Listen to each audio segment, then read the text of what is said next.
성경에서 위대한 영웅들을 꼽는다면 여러분은 누구를 떠올리시겠습니까? 아마 많은 사람들이 모세를 가장 먼저 떠올릴 것이며 출애굽기를 그의 이야기가 시작되는 책으로 여길 것입니다. 하지만 모세는 이런 관점을 가장 먼저 바로잡을 것입니다. 성경의 모든 책에는 오직 하나의 영웅만이 존재합니다. 바로 하나님이십니다. 그분의 이름은 히브리어로 여호와라 기록되고 있습니다. 성경의 각 책은 죄에 사로잡혀 구원이 절실한 세상에 여호와 하나님의 성품을 드러내는 데 그 초점을 맞추고 있습니다. 출애굽기도 예외가 아닙니다.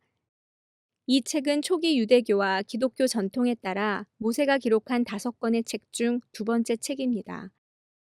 이 책에서 애굽 왕 바로는 조롱하듯 묻습니다. 여호와가 누구이기에 내가 그의 말에 순종해야 하느냐? 출애굽기는 이 질문에 대한 모세의 대답입니다. 그는 무엇보다 애굽의 노예 생활에서 해방된 이스라엘 백성과 그 후손들을 위해 이 책을 기록했습니다. 출애굽기에서 모세는 창세기에서 시작한 이야기를 이어갑니다.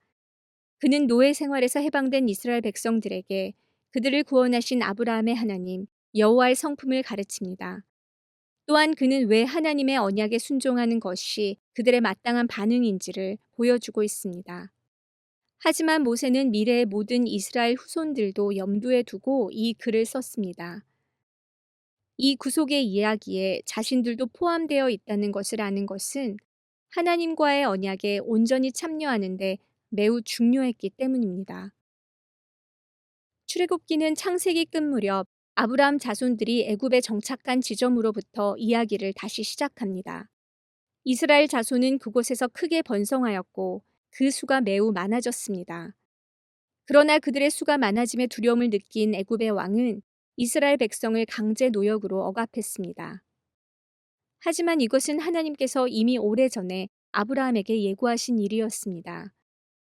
동시에 하나님께서는 그들이 섬기게 될 나라를 심판하시고 아브라함의 자손들을 약속의 땅 가나안으로 인도하실 것을 약속하셨습니다. 출애굽기에서 하나님은 모세를 바로 앞에 세우심으로써 이 약속을 이루십니다. 모세의 지팡이는 애굽과 그들의 신들을 심판하기 위해 뻗으신 하나님의 팔을 상징했습니다. 바로는 애굽에서 태양신 라의 아들로 알려져 있었습니다. 그는 나일강과 곡식, 태양의 질서를 유지하는 존재로 여겨졌습니다. 모세가 내 백성을 보내라는 여호와의 명령을 전하자 바로는 비웃으면서 대답합니다. 여호와가 누구이기에 내가 그의 말에 순종하겠느냐? 이에 하나님은 재앙을 통해 그의 질문에 답하십니다. 여호와 하나님은 바로가 자연을 지배한다는 이집트의 환상을 무너뜨리시고 온 세상에 여호와와 같은 이가 없다는 것을 드러내셨습니다. 바로는 마침내 굴복하고 이스라엘 백성이 애굽을 떠나 여호와를 섬기도록 허락했습니다. 그 후로 이스라엘 백성은 매년 유월절을 지키며 이 구원을 기념했습니다.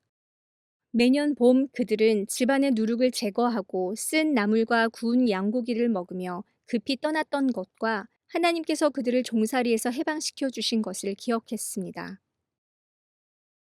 하나님께서 그들을 자유하게 하신 후 이스라엘 자손들은 대대로 모세가 그들을 시내산으로 인도했던 일을 기억할 것입니다. 그곳에서 하나님은 그들 앞에 나타나셔서 언약의 백성으로 살아가도록 하는 계명을 주셨습니다. 그들은 자녀들에게 하나님께서 짙은 연기와 불 가운데 시내산에 강림하셔서 고대 의식을 통해 이스라엘을 자신과 언약으로 묶으셨음을 전했습니다. 이러한 언약 의식은 보통 두 왕국 사이에서 이루어졌는데 약소국은 강대국으로부터 보호와 축복을 받는 대가로 전적인 충성과 순종을 약속했습니다. 시내산에서 맺은 언약에서 여호와는 강대국에 위치해 있었지만 이스라엘이 여호와께 충성을 맹세한 것은 그가 자신들을 정복한 폭군이어서가 아닌 그들을 구원한 자비의 구원자였기 때문입니다. 훗날 자녀들이 여호와가 누구이기에 우리가 그에게 순종해야 합니까? 라고 물을 때 그 대답은 대대로 전해 내려왔습니다. 그는 애굽의 종이었던 우리를 이끌어내신 하나님이시다. 이스라엘 백성은 십계명, 즉 언약의 조건을 처음 들은 이후로 여호와와 특별한 언약의 관계에 들어갔습니다. 그러나 후세 사람들은 그들의 조상이 불과 몇 주 후 금송아지를 만들어 언약의 가장 기본적인 계명을 어겼다는 사실을 알게 됩니다. 그러나 그 실패의 순간 하나님은 자신의 성품을 더욱 분명히 드러내셨습니다. 여호와는 어떤 분이신가요? 그는 자비롭고 은혜로운 하나님이시며 노하기를 더디하시고 인자와 신실함이 풍성하시며 수천 대까지 인자를 베푸시며 죄악과 허물과 죄를 용서하시는 분이십니다. 이 계시는 이후 사람들이 반복해서 붙드는 반석이 되었습니다. 후대 사람들이 첫 세대와 같이 하나님의 계명을 저버릴 때에도 하나님의 완전한 공의와 풍성한 자비는 변함없이 지속되었습니다. 거듭된 실패에도 불구하고 하나님은 그들을 포기하지 않으셨습니다. 오히려 하나님은 모세에게 성막을 짓도록 명하셨습니다. 이는 훗날 솔로몬 성전의 전신이 되었습니다. 그것은 이동식 장막으로 하나님의 설계에 따라 지어졌으며 여호와께서 그들 가운데 거하시되 그 거룩함으로 인해 그들을 멸하지 않도록 마련된 거룩한 공간이었습니다. 여호와는 어떤 분이신가요? 여호와는 자기 백성 가운데 거하시는 분이십니다. 출애굽기는 한 세대만을 위해 쓰인 것이 아니라 역사 속 모든 하나님의 백성을 위해 기록되었습니다. 이스라엘의 모든 세대는 출애굽 이야기를 먼 과거의 역사적 사건이 아니라 자신들의 이야기로 받아들이도록 가르침을 받았습니다. 후대 선지자들이 타락한 이스라엘 백성들을 돌아오라 외칠 때 그들은 출애굽기에 나오는 하나님의 말씀을 거듭 상기시켰습니다. 나는 너희를 애굽에서 인도해낸 너희 여호와 하나님이니라. 이스라엘 부모들이 자녀들에게 율법을 가르칠 때 그들은 가장 먼저 우리는 애굽에서 노예였으나 여호와께서 강한 손으로 우리를 구원해 내셨다라는 것을 기억하도록 가르쳤습니다. 여호와는 누구이기에 우리가 그분께 순종해야 합니까? 그분은 자기 백성과 함께 거하시기 위해 그들을 종살이에서 건져낸 하나님, 바로 오늘날 우리가 섬기는 그 하나님이십니다. 예수님을 따르는 우리는 출애굽기를 단순히 고대의 이야기로만 읽는 것이 아닙니다. 우리는 그 안에서 우리의 이야기를 발견합니다. 우리는 죄에 매여 스스로를 구원할 수 없는 존재였습니다.